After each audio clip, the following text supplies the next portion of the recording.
Friends, good morning once again. I welcome you back to this class of video lecture, this class of e-lecture, and this is BA Part 2nd, English Literature, Poetry and Drama, Paper 1. We are doing for last couple of days. Friends, day before yesterday, we took up a very famous poem written by Wordsworth, and the title of the poem is "The World is Too Much with Us." As we all know that Wordsworth has been a poet of nature, exclusively he is considered to be a poet of nature. So, in that class we discussed Wordsworth's treatment of love, his position in the entire romantic revival, and how is he regarded as the exponent of romanticism with the publication of lyrical ballads and an anthology jointly published by Wordsworth and Coleridge in 1798. That's why the year 1798 is taken up as the beginning of the Romanticism, one and the only enraptured period of literature, of British poetry. And no interview, no discussion, no talk on British poetry goes complete without the reference, without the examples from Romantic Revival. So, uh, this is so we discussed a brief outline of Wordsworth as a poet of nature, introduction of his chief works, and the poems which are prescribed in our course. So today we take up the text of the poem. So I read the first part of the poem. The world is too much with us, late and soon. Getting and spending we lay waste our powers. Little we see in nature that is ours. We have given our hearts away, a sordid boon. This sea that bears her bosom to the moon, the winds that will be howling at all hours. So I try my best to explain the poem. The world is too much with us. The poet is pained to see the materialistic tendencies of the contemporary people towards materialism only, towards only calculating money, towards only restoring resources, only spending money on pleasures, and the people are going away from nature. So there have been two worlds drawn in the poem. One is the world of nature and another is the world of man. The world of man is subject to death and decay. The pleasures which we derive out of this world are not everlasting. They are deceptive. That's why the poet says that we must be very close to the phenomena of nature, because nature gives us something that which we really need and require. So the poet has been a great lover of nature. He is deeply pained to see that his contemporaries are losing their powers and time in earning money. This is a great hazard before the civilization, that man and woman on this planet are merely busy in earning money.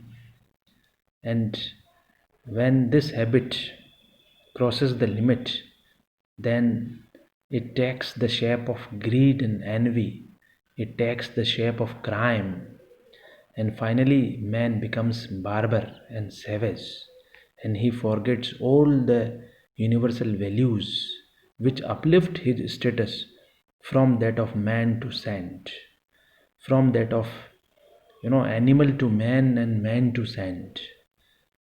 you know uh, Becoming man has been a process. Firstly, we all human beings are having animal instincts. So we are man because of certain qualities which are found only in man, like conscience. And this conscience gives us strength and power to differentiate between what is right and what is wrong, what is to be done and what is not to be done. But when we keep on earning money only, and we earn money at every cost, we destroy nature, we destroy all natural resources, even we destroy ourselves, we destroy relations, social bindings, social affiliations, right? So, and finally, we alienate from society, we alienate from institutions, we alienate from family, and the merciless point comes when finally we get alienated from ourselves, and that is the most painful situation, students. When we are alienated, then we are empty, and that emptiness has been well portrayed by T.S. Eliot in The Wasteland, where in the beginning of the poem he says, April is the cruelest month. The most pleasant month of the year, April, where there is no snowfall, becomes the most cruel, simply because of the ills and evils of growing industrialization, growing capitalism. Because man forgets his own identity, he forgets his own self, and he is deeply rooted in all that which is very much artificial, which is not natural. Natural is very simple, friends. Nature is simple in its own character, but we have one, that artificial covering on us, that we forget ourselves and we cut from everything. So, the chief concern of the poet in this poem is that people are wasting their time in earning money, and the world is too much with us. The point of problem is that every time we are with the world, we are with the pleasures, we are with the conveniences, we are in our own world of convenience, where the entire life is governed by appliances, electric appliances, not by natural appliances. We do not go to enjoy the scenes of sunset and sunrise, the chirping of the birds, the blooming of the flowers, the calm and quiet night, the light of the moon falling on the bosom of the sun. Nature has unending treasure, but we do not recognize its real nature, nature of nature. So they had great power of spiritual elevation and development of the soul. This is the strength of man. Man has great power of elevation, spiritual elevation. Spiritual elevation could be done by man through meditation, through contemplation, through rendering services to masses, to people, to public, and development of soul. This development of soul has been the real evolution of man and mankind. Otherwise, man is savage and barbarous, and he could be compared to devil and demon. But we do not do all that, and what happens, that we waste all the powers in arranging wealth and spending it in wasteful pleasures, in earning money and spending it, and out of the season we waste all the power, the spiritual powers, the powers which could be best used in spiritual elevation, are wasted. They do not find time to appreciate the beauty of nature. They do not claim any kinship with nature. We do not feel ourselves as descendants of nature. They had completely bartered their hearts and souls with mercenary bargains. Yes, our souls, our hearts have been bartered with mercenary bargains. They had, we have been without the finer feelings of nature and higher values of life. The finer feelings of nature and higher values consist in love, mercy, compassion, brotherhood, fraternity, love, affection, sensitivity, sensibility. In all virtues, the finer spirit of man could be found. It was certainly a dull bargain in which contemporary people have been engaged. He says that the sight of the grand sea laying open in the glare of the moonlit night does not attract us. Who goes to see that beautiful scene, the light of the moon falling on the vast bosom of the ocean? We have no time. We are careless. The winds. So the poet first of all sketches the scene of an ocean. Then he sketches uh, the winds that would be making horrible sounds during the day are calm and quiet at night. Both the calm aspect is delineated by the poet and the horrible. Wordsworth is famous for picturizing both these two aspects, though the calm aspect is much pained by the poet. But we have no time to appreciate their beauty. The poet says, we have no sense of appreciation for such a great beauty of nature. We are always busy with the material pursuits of life. Yes, busy with the material pursuits.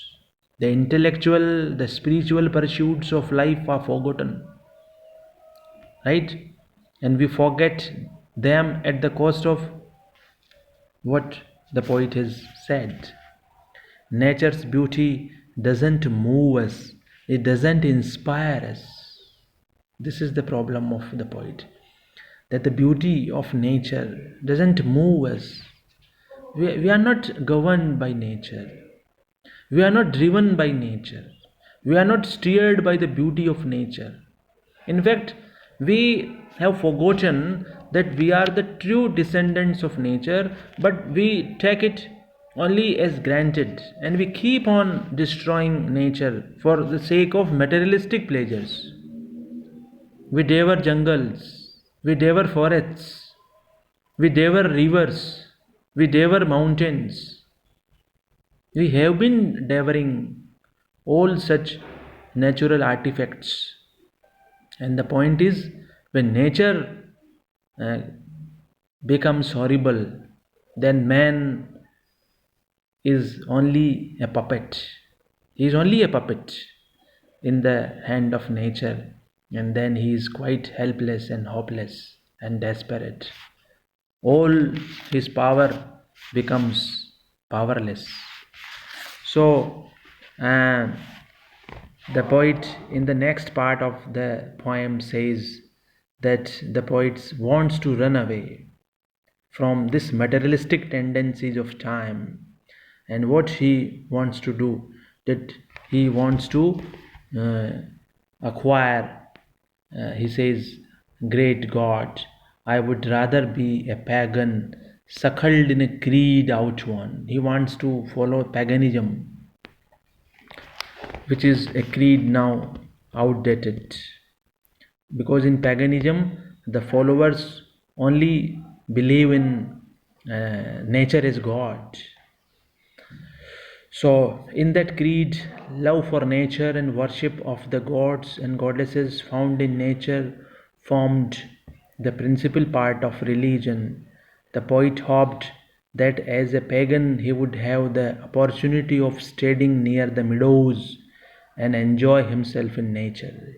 He wants to quit Christianity, he wants to acquire paganism.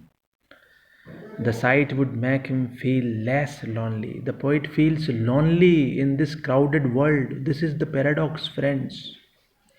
This is a great paradox.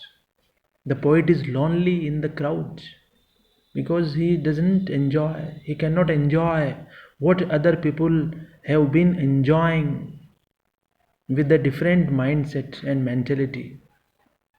He wants to enjoy meadows, the beauty of the meadows, the grassland, the tinkling sounds of the bells, and the sight would make him less lonely. He would enjoy himself in the beautiful scene of nature. He would have the opportunity to see the sea god. Yes, Proteus. He wants to see the sea god Proteus.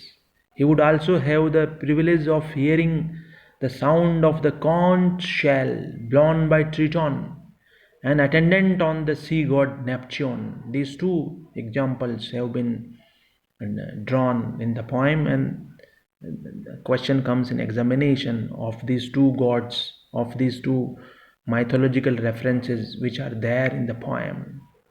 So it's one of the wonderful poems written by Wordsworth on nature, and it is not only a poem in our syllabi, but it really teaches us to be close to nature, and the poem reminds us that we are the descendants of nature. We are not the descendants of artificial pleasures which we derive from industrialization. Thank you, friends.